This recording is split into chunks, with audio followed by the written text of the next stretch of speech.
Hello everybody and welcome back. I'm Count Christo and this is the Light in the East campaign. We are the marvelous Ottoman and we are about to begin the Brothers' War. Historically speaking, the Brothers' War refers to the war between the North German Federation and Austria, but in our timeline, it's the Ottoman versus the Mamluk.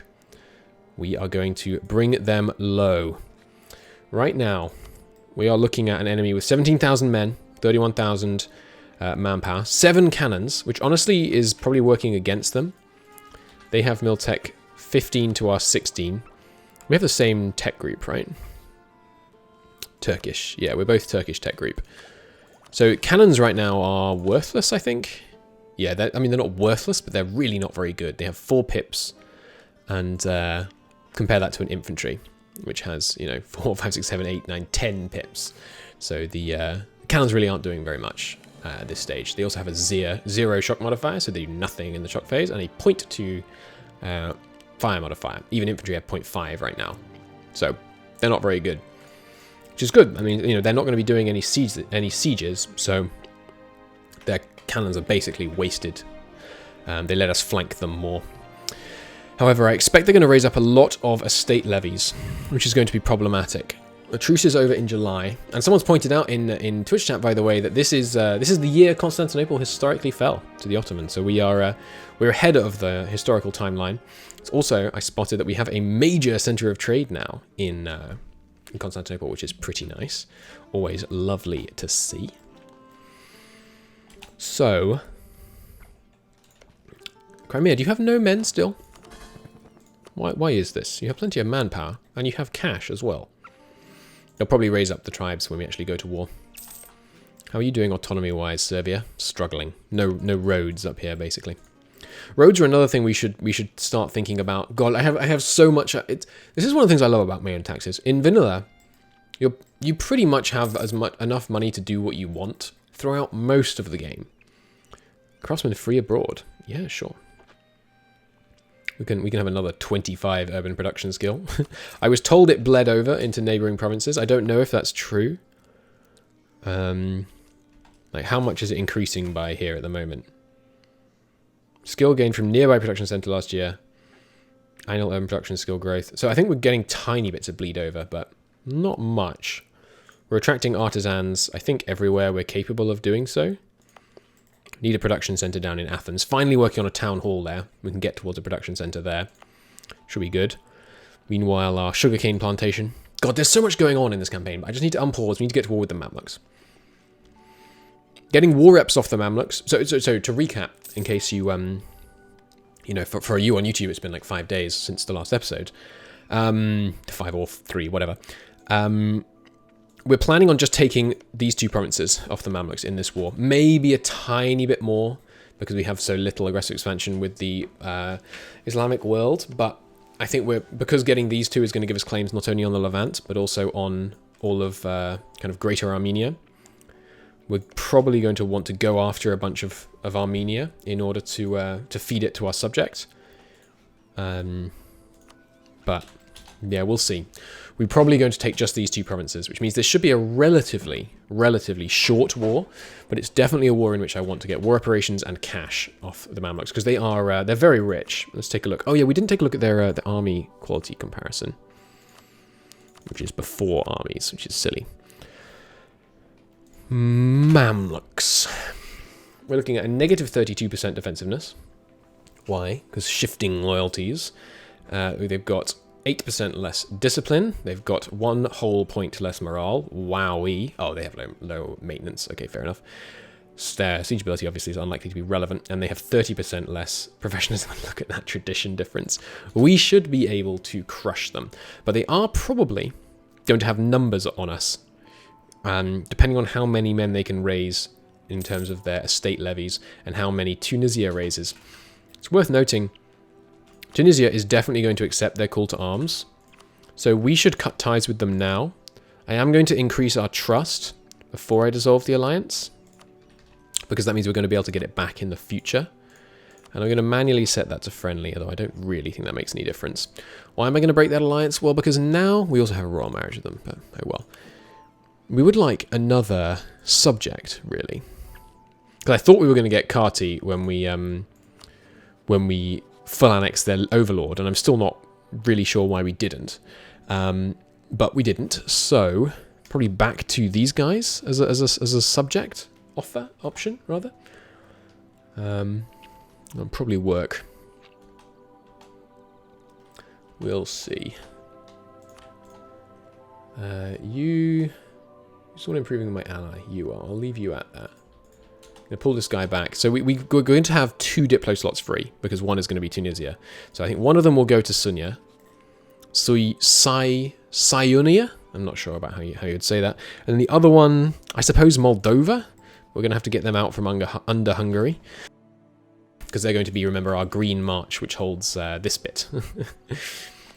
I love that we're going so thematic on the Green Marches. I never mess around with things like that. There goes the truce to the Mamluks, and I did actually mean to raise up a few more men before that happened. We have 3,000 artillery there. I could actually do with another 3,000 artillery. And then the rest will just do infantry. And yeah, we're out of money. So you guys stop drilling, and by the time they have morale, we'll probably be ready to actually declare the war. They can't join the coalition or anything, so there's no fear there. You guys do have better shock. I'll put the current... Excuse me? I'll put the current king in charge, because I mind much less if he dies. I'd quite like this guy to take over. Sure, he's tolerant, which isn't great, but... You know, we'll take it. Put missionaries at the bottom of the list. I like to have diplomats at the top. Okay, we're regaining spy network on the Mamluks. You know it makes me want to wait. You know what makes me want to wait and get a claim on this province. It's going to cost 40.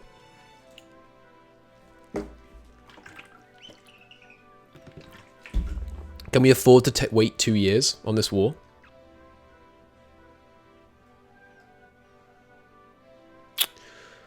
I promised we'd declare it in this video. I'm going to wait. I didn't promise.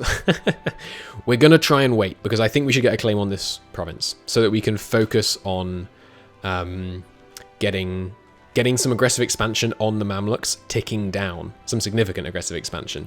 Ticking down earlier, basically. Excuse me a moment. Right. Yeah, we are. I think we're going to wait. I really don't like that I don't get pop-ups when rebels rise. Really don't like it at all. It was a fun campaign to watch. Thank you. Just talking about the Empire of the Romans campaign we did a little while ago. When was that? I think that was actually like 3 years ago now. Blimey. We're going to send 4 infantry and 3 cavalry, which I think is the strongest 7 units I can assemble. Go and deal with those. Oh, Hum has a port, doesn't it? Go and deal with those rebels. And as soon as you leave, give you a new guy to drill with. Good. Yeah, we're going to wait, because I think it'll be really good if we can grab this port. What's this place called again in the modern day? I forget. Aleppo isn't this Aleppo? Or is Aleppo... I never remember where Aleppo is. None of these provinces are actually called Aleppo, are they? Or none of the cities. Hatay! I know it as Hatay, this province. Okay. Yeah. Where's Aleppo? Aleppo's around here, right? I've seen so many maps with Aleppo on them in it in the last, like, 7 years, but... we will do... Oh, baby! Oh, I'm so sorry, Mamluks. I will let that fire on its own, so we definitely get the top option and we get it for as long as possible. But oh, that's pretty powerful. 10% infantry combat ability on top of all the other bonuses that we already have over the Mamluks. Those poor bastards. We're going to have to make a call about whether we actually take money from the Mamluks or whether we want a shorter truce. If we can take Hatay from them, which you can't rename provinces you don't own, can you? Even in single player. You probably should be able to, right? Seems reasonable. Like, I'm the only player here who's disliking my renaming of the province. We're going to be able to beat them before these guys arrive? Yes, easily. Nice. See, that's why we sent cavalry. Look at that. Wiped them out. There's other things other than just the cavalry, but come on. That's pretty impressive. Another conversion. We're not getting pop-ups for conversions either. Converse. Missionary. When our missionary is successful in a subject's province. When our missionary is successful. Pop-up. Did I just close it really quickly? There's... You see that? When we receive a new mission. When does that happen, Paradox? when you roll back. They just left that... That's pretty funny. If you're not familiar, there used to be a different mission system. In which you got new missions over time. And you had like a set of 3 you pick between. It was a good system. I can't remember if I said my piece on this in a video, but they should bring back the old mission system and just have it run alongside the new mission system. In my opinion, there's absolutely no reason you couldn't have this screen and then, like, you know, here, just have the old mission system. It would fit. Or you could have it here, as again, if you wanted, just put it there. Make this screen bigger. Sure, not everyone has a big screen, but still. I would like to see the old mission system return, because it was more dynamic and interesting. And yes, they put it in there almost exclusively to inform the AI about how to play, but I liked it. I liked that you had... Sounds like my fiancée is weeping in the next room, but I'm pretty sure she's laughing. It's...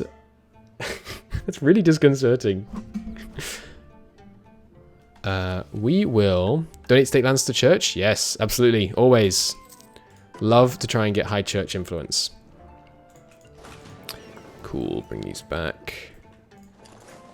Dun dun dun dun. All right. Yeah, it was fun because it had lots of little missions, like, you know, build a something in this province, or it was really good for. Is this gonna give us? Hang on. Forget what I was talking about. Claim leadership of Islam, causes belly. Our neighbors are claiming to be the rightful leaders of Islam, yet we are the stronger empire. This arrogance is a sin.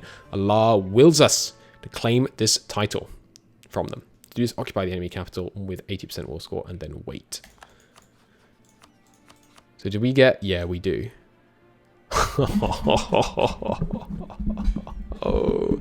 Oh, baby.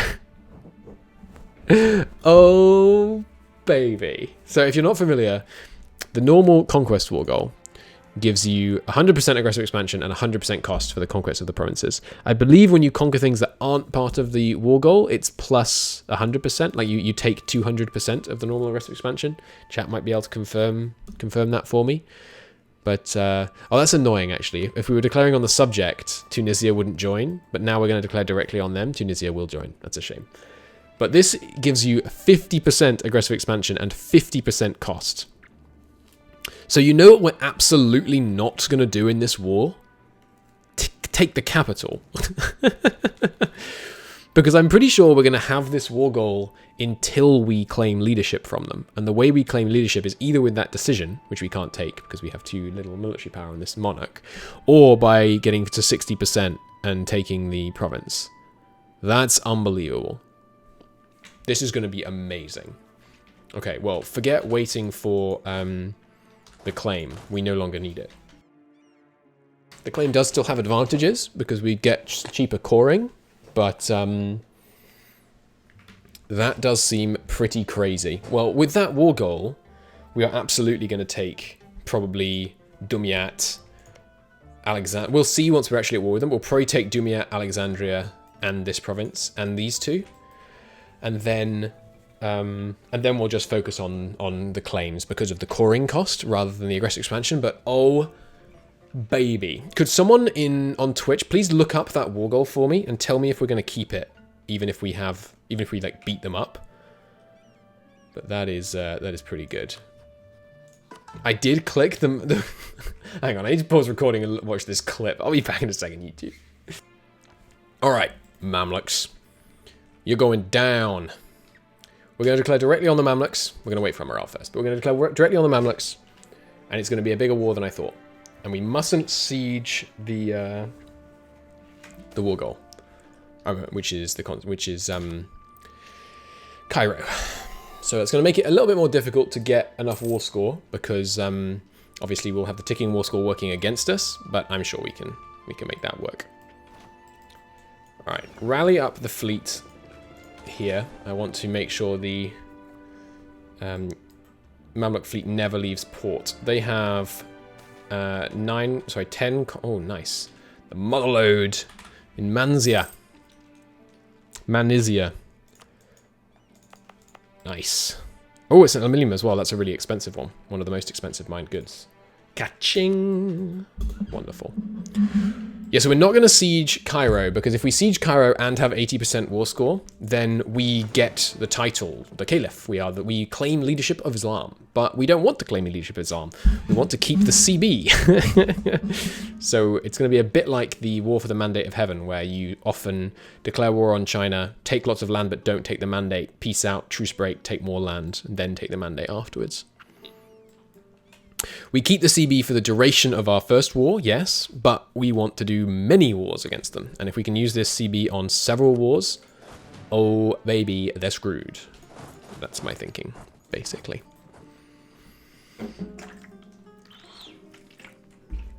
Excellent. So we're not going to have as much manpower saved up as I thought we might, but that's okay. If we waited those extra years. Oh, budding urban industry has arisen in Izmit. We want cloth because we want silk. Nice. Cloth production begun. Bursa, how close are you to upgrading, by the way? Not that close, to be honest. Are we not attracting local artisans? Let's attract qualified artisans. I want to get towards getting those silk. Do we have an abundance of silk to any degree so far? Yeah, we have some silk, but that's not good enough. I want abundant silk. I think abundant is the highest level. We're probably not going to do that because in Konya, yes please. Because we the way that urban goods production bonus works is that so the amount of bonus you get is connected to the number of units of good you have produced. So in this case, particularly in Constantinople, we're producing 12.49 per 10,000 people you have, or I guess also per person you have in your whole empire. You have to produce like 1 unit per 10,000 people, I think, or something mad like that for the max bonus. And obviously we're going to have a big empire with lots of people, so it's going to be tough. Really, in my humble opinion, areas that are, they may already work this way and I just don't know, but I don't think it does. Areas that are in trade companies should only consume like 1/10 as much of your urban goods to represent the kind of, or maybe you have to make decisions about it, like how egalitarian do you want to be? But to my mind, like if we set up a huge trade company in Egypt that produced loads of silk, just because there's loads of impoverished, like oppressed Egyptians working in the fields, shouldn't have any impact on how plentiful the silk is in the Ottoman court. See what I mean? We are going to, so what we're going to do is we're going to downgrade all the goods that aren't silk or cloth so that we can convert them all to cloth. But we're only doing that, obviously, in provinces that actually have urban production growth, which is not actually what I've done, because I've done it here as well. But, oh well. I expect we'll be able to get that one going again. We're going to save the money that we have right now. Well, no, I'm not. I'm going to promote this guy, because we really need him going. But, yeah. Yeah, we're going with silk because... Let me get up the thing. Trade goods. I always have to look at the wiki for this. There's various different theories about which is the best, but in my opinion, silk fits the best thematically with our campaign because it gives you advisor cost, admin tech, and provincial trade power. Provincial trade power is going to be super important for our Indian trade network when we get over there. And advisor cost is just a lovely modifier to have to begin with. And then the admin tech is just the kind of cherry on top. Steel is a popular one that gives you combat bonuses for your army. In my opinion, it's actually one of the worst in the mod because, as I have said in previous videos when talking about idea groups, wars aren't hard. That said, let's declare this war and hopefully I don't lose. Boom. Delkadir have honoured their military alliance, to no one's surprise. We're going to try and siege Halib as soon as possible in order to secure our flank, and then I'll move north and secure these provinces. Okay, let's do it. Attach to this unit, attach to this unit. I'm not going to take any chances. We need to win this war. Give me partial military support. I mean, this is taking a chance because we could take full military support, which would give us an extra 4, 5, 6, 7 units, but 5 useful ones. We're going to take partial military support. Do I get it from the lesser nobles? I think we don't get it from the lesser nobles unless we have to, because going from 31 to 26 loyalty, that's going to be a big difference in terms of unrest. Do we take military tech way ahead of time? Kind of, why not, right? We won't be able to barrage as effectively. But, I mean, 0.3 land morale. Oh, yeah. 0.25 cavalry shock. That's really good. That's a, what, like a kind of 15% damage on shock. Yeah. All right, we'll put it down to speed 3, because we want this to go right. We've got them blockaded in. A madrasa has been founded in Bursa.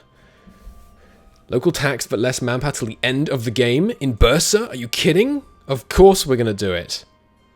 That's amazing. That's a great modifier. Heck yeah, more madrasas, please.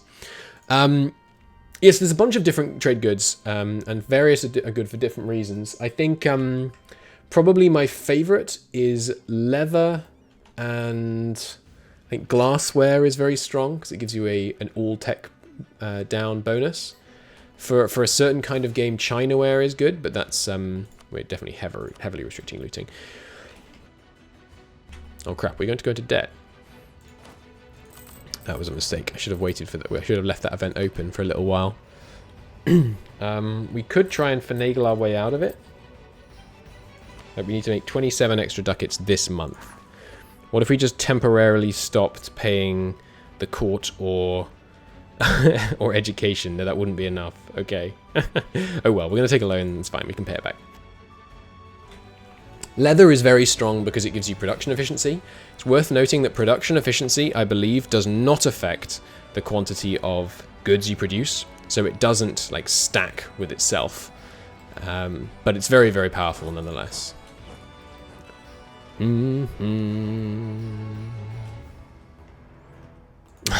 Chad is saying that they like wine because they like the idea of a state whose primary purpose is just to make as much wine as possible. That's fair enough. Not sure that would work with our kind of strict-ish Islamic playthrough. But I do like the idea. I'm going to take these guys out, just try and minimize attrition. I'm going to keep the whole lot in Haleb, though. Glad to hear it, Doctor. Glad to hear it. Alright. Yes, we did take out a loan, but we can pay it back soon. It's fine. Yeah,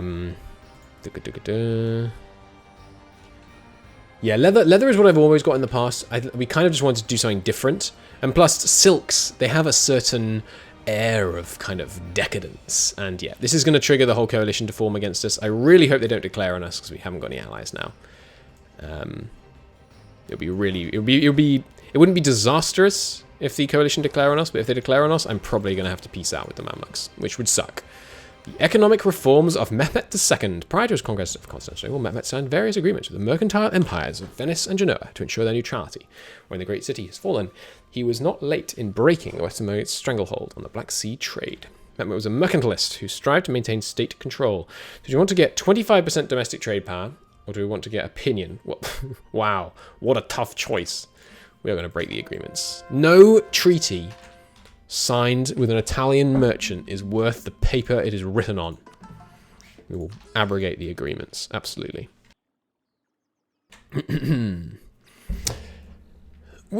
a good question. If the coalition declared we should be able to get one free pick from each of our estates, would you be able to get both offensive and defensive war support? I don't know.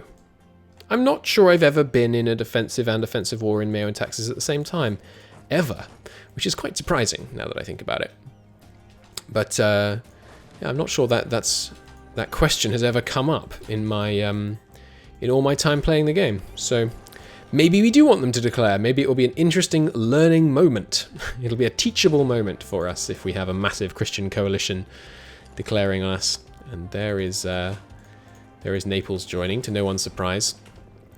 So yes, we really, really can't afford to put the Mamluks in a situation where they're going to join a coalition against us. I'm not sure about the wisdom of you having moved your fleet out here, Tunisia. I think I'm going to smash it to pieces. Yep, we're catching them. Oh, we're actually catching them with our transports. Let's not do that.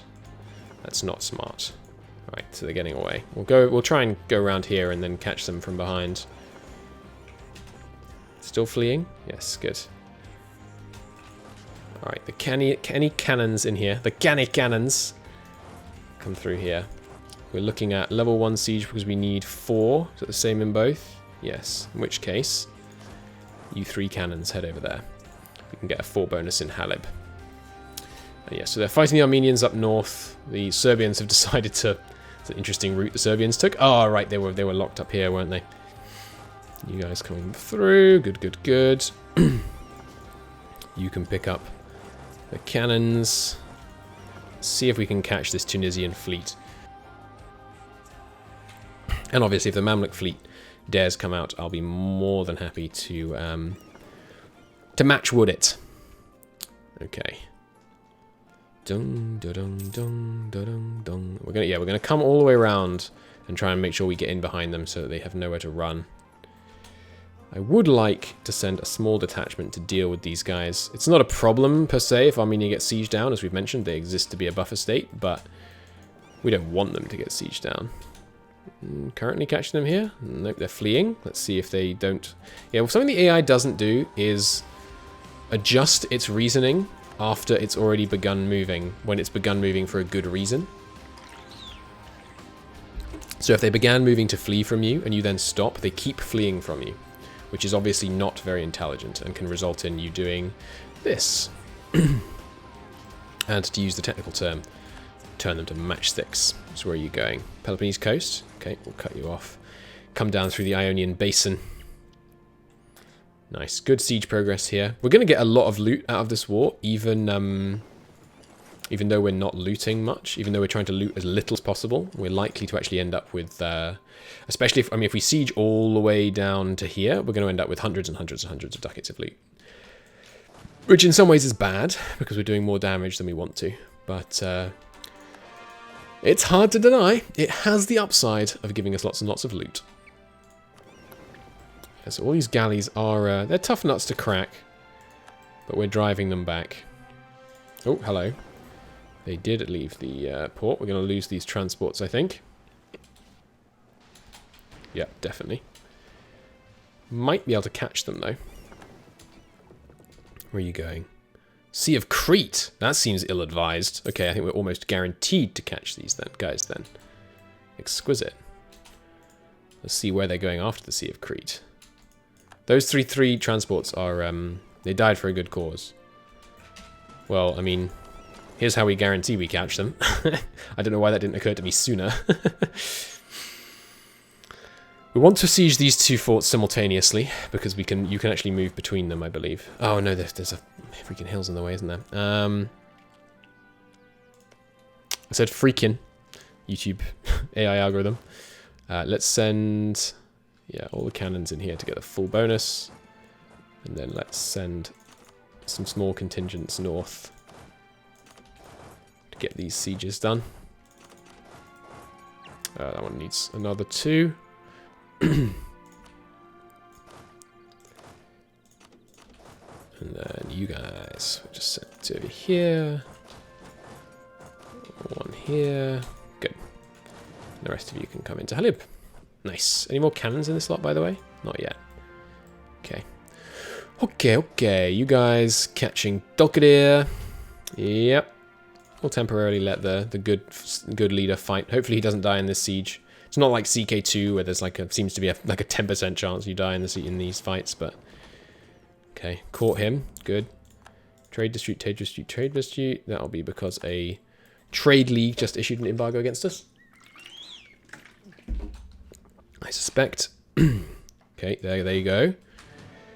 We have 1,000 more cannons than we actually need to get our bonuses here. So let's have a look. That's already 31, my lord. So what if we did this? That puts the Mamluks in, but only just. So we're probably going to do... Yeah, I was looking at this, wasn't I? 100! Oh my god!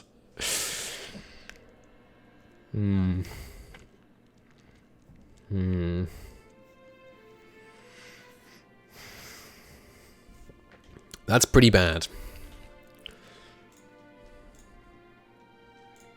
So maybe we should just, you know, lead into it. Look how much land we can take with this bleeding war goal. Jesus Christ.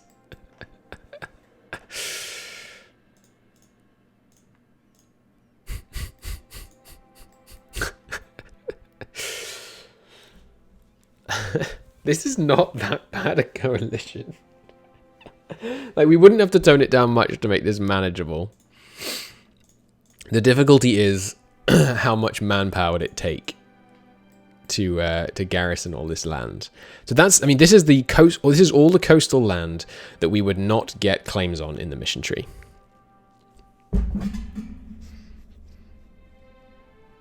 I might do this. I might do this.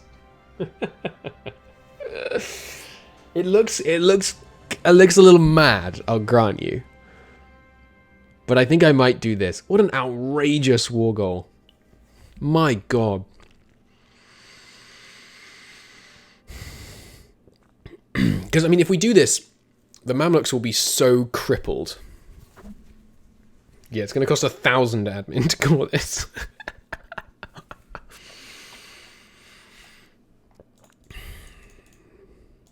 What if we took Cairo as well? 1,600 administrative points. Bloody hell.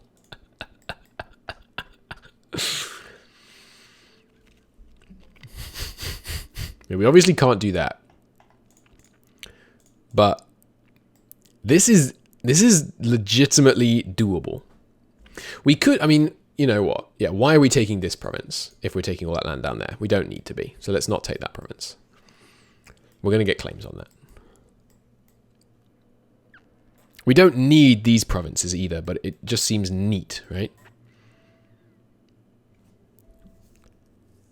The thing is, this is just the coalition we have now, plus Anizar, which is like nothing. It's like 1,000 men. Banu Tarim, that's another insignificant little Arabian tribal nation with like 1,000 men. Shamar, ditto.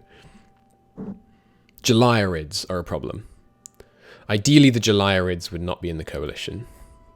So what about this instead? That this actually adds no aggressive expansion to the Jalayirids. So we might want to like leave that, and you can keep like these two.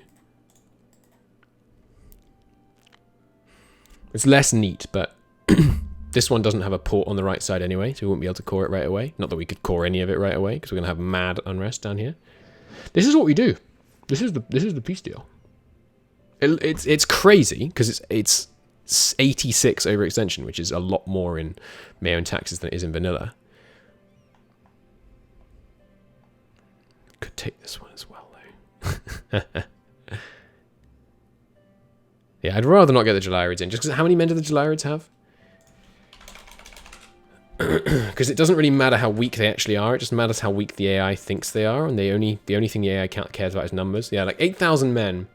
Very, you know, that may not sound like much to a vanilla player, but look, 8,000 men is like in the top 20 nations in this whole region. So I wouldn't like the Jalayirids in the war. I think this is what we're going to do, and I'm also going to I'm going to cheat briefly, because we could calculate how much manpower it's going to cost for us to do that, but I'd really rather not. So I'm actually going to save and then just force the AI to accept that peace deal and just look at how much overextension it causes. I mean, this is literally cheating, but I don't think anyone is going to complain, because it's, we're just testing, basically. So that would be, yeah, like 108 overextension. That's going to cost, I mean, it's only costing us, okay, it's going to cost us 151 ducats a year to maintain occupation over all that land, and 64,000 manpower. But the manpower, 64,000 manpower, that's doable. That's a lot of tax. That's 12.5 ducats a month. But that's worth it. That's worth it. I thought we were going to have a small war against the Mamluks. And then we were going to, you know, have another small war against them to take a bit of Lillivant, another small war against them to take a bit of Lillivant, and then another small war against them to take the rest of Lillivant. Then like 5 wars over Egypt. We're going to kill them in like 3 wars. The whole country. That's crazy. This CB is extremely powerful. Let's make sure Yes Man is turned off. All right, well. Oh, baby. This episode took a turn. Thank you very much for watching, everybody on YouTube. In the next episode, we will probably not win the war, but we're going to make good progress towards winning it. And the other thing about this freaking peace deal, which of course now gets reset, it's only going to take like 50 war score, 54 war score. So we can also take war reps and cash to the tune of 1,200 ducats. That's enough to pay for the occupation costs for like the first, what, 8 years or something? Pretty good. Pretty good.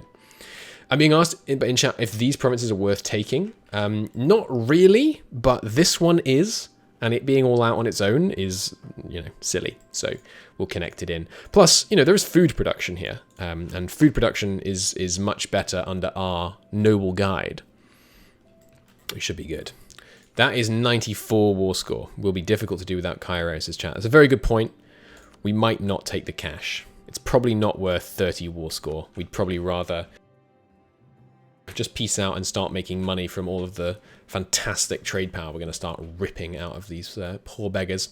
Anyway, thanks for watching on YouTube. I appreciate you all watching very, very much. I will see you in the next episode. Bye-bye.